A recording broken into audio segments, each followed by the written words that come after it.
Festat e fundvitit dhe kthimi i emigrantëve kanë sjellë një rritje të ndjeshme të qarkullimit të automjeteve në rrugët e qytetit të Vlorës, duke shkaktuar trafik të rënduar në shumë akse kryesore dhe dytësore.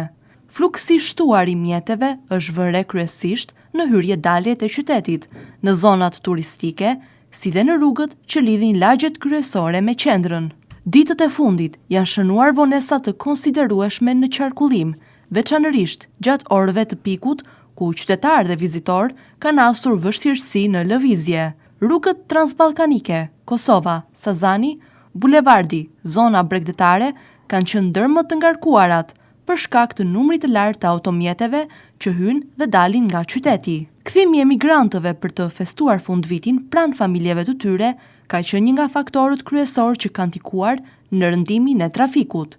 Përveç kësaj, shtimi i lëvizjeve për blerje, aktivitete festive dhe vizita familjare ka ndikuar ndjeshëm në ngarkesën rrugore.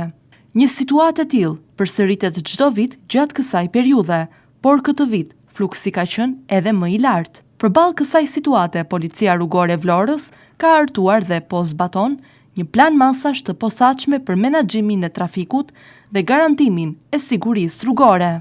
Janë shtuar patrullimet në akset kryesore, ndërsa efektivët e policisë janë të pranishëm në kryqëzime dhe zona problematike për të lehtësuar qarkullimin dhe për të parandaluar bllokimet.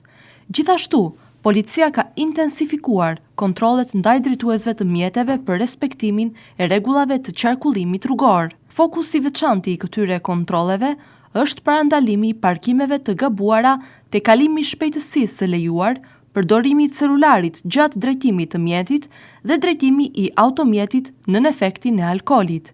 Sipas autoriteteve, shkeljet e tilla jo vetëm që rëndojnë trafikun, por rrisin edhe rrezikun e aksidenteve. Policia Rrugore u bën thirrje qytetarëve dhe drejtuesve të mjeteve që të tregojnë durim dhe mirëkuptim gjatë këtyre ditëve e të respektojnë sinjalistikën rrugore dhe udhëzimet e punonjësve të policisë. Gjithashtu, rekomandohet që lëvizjet të planifikohen paraprakisht, të shmangen orët e pikut, kur është e mundur dhe të përdoren rrugë alternative për të reduktuar ngarkesën në akset kryesore. Masat e shtuara do të vijojnë gjatë gjithë periudhës së festave, me qëllim garantimin e një qarkullimi sa më normal dhe sigurie për të gjithë përdoruesit e rrugës. Policia apelon që çdo problem apo situatë pazakontë të raportohet menjëherë në mënyrë që të ndërhyet sa më shpejt dhe të shmangen bllokime apo incidente të mundshme.